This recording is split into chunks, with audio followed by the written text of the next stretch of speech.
अपने हाथ पर हाथ धरे बैठे रहना पड़ेगा। इन्वेस्टर्स को कितनी राहत मिलेगी? क्या भारत की अर्थव्यवस्था पाउच इकोनॉमी बनती जा रही है?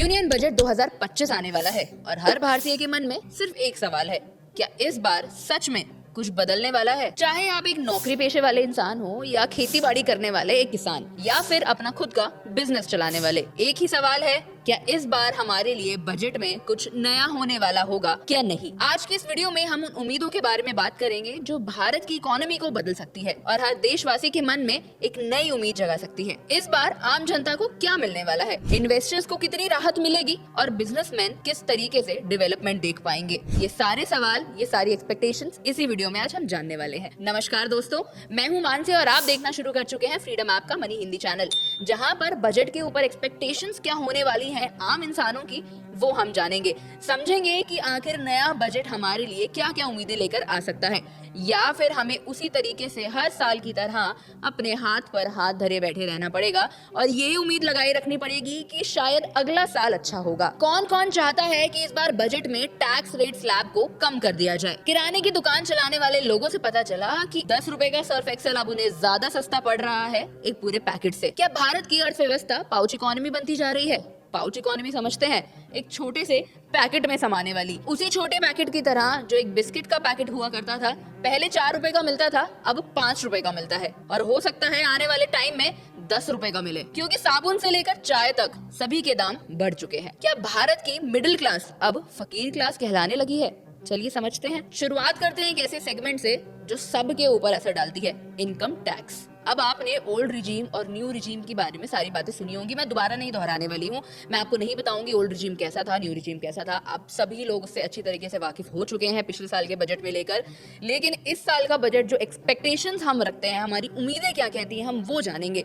तो मुझे ऐसा लगता है कि इस साल का बजट अगर आता है तो वहां पर टैक्स रेट स्लैब में कुछ बदलाव होने तो चाहिए, जो आम आदमी की जेब पर इतना ज्यादा इम्पैक्ट ना डालें जो अभी डाल रहे हैं। अब सालाना 15 लाख रुपए कमाने वाले इंडिविजुअल्स के ऊपर 30% टैक्स उन्हें पे करना पड़ता था, जहां पर ना तो वो सेविंग्स कर पाते थे और ना ही इन्वेस्टमेंट्स। अब उनकी परचेजिंग पावर को बढ़ाने के लिए क्या किया जाए? क्या सरकार को एक नया टैक्स स्लैब लेकर आना चाहिए जहां 5 लाख तक तो कोई भी टैक्स ना हो, 5 लाख से 10 लाख तक का 5% टैक्स सही रहेगा, 10 लाख से 15 लाख पर 10% का और 15 लाख से ऊपर 20%। इस तरीके से ये लोग ज्यादा इन्वेस्ट भी कर पाएंगे और ज्यादा बचत भी कर पाएंगे। अब नेशनल एजुकेशन पॉलिसी क्या कहती है? क्या वो ये सिखाती है कि बच्चों को स्कूल में सिर्फ और सिर्फ पढ़ाई लिखाई पर फोकस करना चाहिए या सिर्फ और सिर्फ करिकुलर एक्टिविटीज पर नजर डालनी चाहिए, या दोनों का मेल हम कैसे लेकर चलते हैं? हमें अपने बच्चों को एक कैरेक्टर बिल्डिंग और एंटरप्रेन्योर स्किल्स सिखानी चाहिए हमारे एजुकेशन सिस्टम में, ना कि सिर्फ रट्टेबाजी। तो इस नेशनल एजुकेशन पॉलिसी से हम क्या एक्सपेक्ट करते हैं कि स्टूडेंट्स को अपना बिजनेस कैसे शुरू करना है, अपने फाइनेंसेस को कैसे मैनेज करें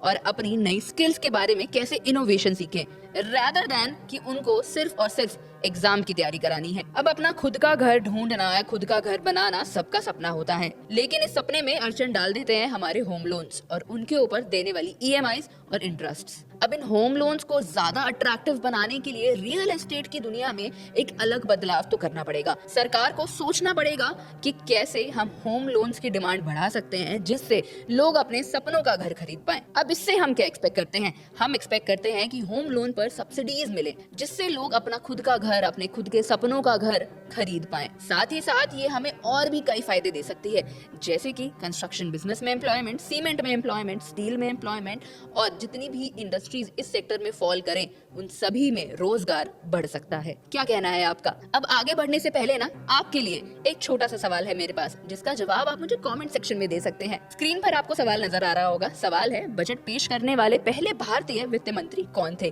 पहला R.K. शानमुगम शेट्टी, दूसरा मोरारजी देसाई, तीसरा यशवंत सिन्हा, चौथा मनमोहन सिंह। क्या लगता है सही जवाब कौन सा है? अगर सही जवाब नहीं भी पता है तो आप गूगल कर भी जवाब लिख सकते हैं, लेकिन बताना जरूर। Stock market. स्टॉक मार्केट में आप में से कितने लोग हैं जो इन्वेस्ट करने के बारे में सपना देखते हैं कि स्टॉक मार्केट में हम भी निवेश करेंगे, हम भी अच्छा खासा पैसा कमाएंगे, लेकिन क्या वो सपना ये सोचकर रह जाता है कि उसके ऊपर टैक्स भी तो देना पड़ेगा? अब long term capital gain tax हमारे सर पर आकर खड़ा हो जाता है उससे पहले कि हमने प्रॉफिट कितना कमाया है। फिलहाल सिक्योरिटी ट्रांजैक्शन टैक्स यानी STT हमारे डिलीवरी बेस्ड ट्रेड्स ऊपर कर रहा है, जिसकी वजह से हम लॉन्ग टर्म इन्वेस्टमेंट के बारे में नहीं सीख पा रहे हैं, या फिर हम सीखना नहीं चाह रहे हैं हैं कि यार टैक्स बहुत देना पड़ जाता है तो अभी रहने देते हैं, अगले साल से देखेंगे। लेकिन क्या आप ये बात जानते हैं कि इन्वेस्टमेंट करना उतना ही जरूरी है जितना आपके जीवन में कोई और दूसरा काम करना। इन्वेस्टमेंट सेविंग्स आपके लिए बहुत महत्वपूर्ण हो जाती हैं अगर आप उसे सही समय पर शुरू करते हैं। तो नहीं करते हैं तो आप आगे जाकर काफी, जिस तेजी से हमारी देश में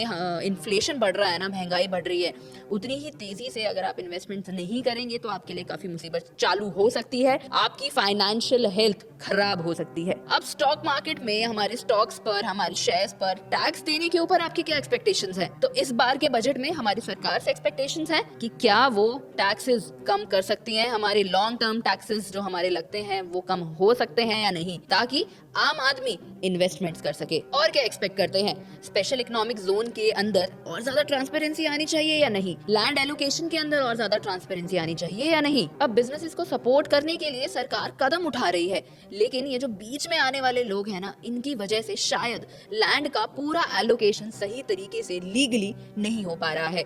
जहां पर बड़े बड़े बिजनेसमैन तो पैसा खिलाकर अपनी जमीन ले लेते हैं, लेकिन अगर आम आदमी को यही काम करना है तो उसके पास तो पैसा नहीं है देने के लिए, वो कैसे करे? क्या आप चाहते हैं एक नेशनल ऑनलाइन प्लेटफॉर्म क्रिएट करना जो सबके लिए इक्वल हो, एक सीमलेस प्रोसेस जहां ना तो ब्यूरोक्रेसी बीच में आए और ना ही करप्शन, और डिजर्विंग बिजनेसमैन को उनके हिस्से का न्याय मिल पाए? ये मैं बहुत सारे लोगों की एक्सपेक्टेशंस बता रही हूँ आपको, लेकिन आपकी एक्सपेक्टेशंस क्या इसके साथ अलाइन होती है? ये आप मुझे कमेंट सेक्शन में जरूर बताना। आप मुझे कमेंट सेक्शन में ये भी बता सकते हैं कि आप आने वाले बजट से क्या चाहते हैं। आपको क्या लगता है, क्या सेक्शन 80C और 80D में कोई भी नया एक्सपेक्टेशंस आप सोच पाएंगे? एक नया टैक्स रिडक्शन आपके लिए आ सकता है? आपके लिए क्या नया ITR रूल आ सकता है? आपके लिए हेल्थ इंश्योरेंस के अंदर क्या कोई नया टैक्स बेनिफिट आ सकता है? या फिर आपके लिए एक नई EV कार अगर आपको खरीदनी है तो कितने में पड़ेगी, ये नए तरीके से आपके सामने आ सकता है। क्या क्या आप इस बजट में एक्सपेक्ट कर रहे हैं?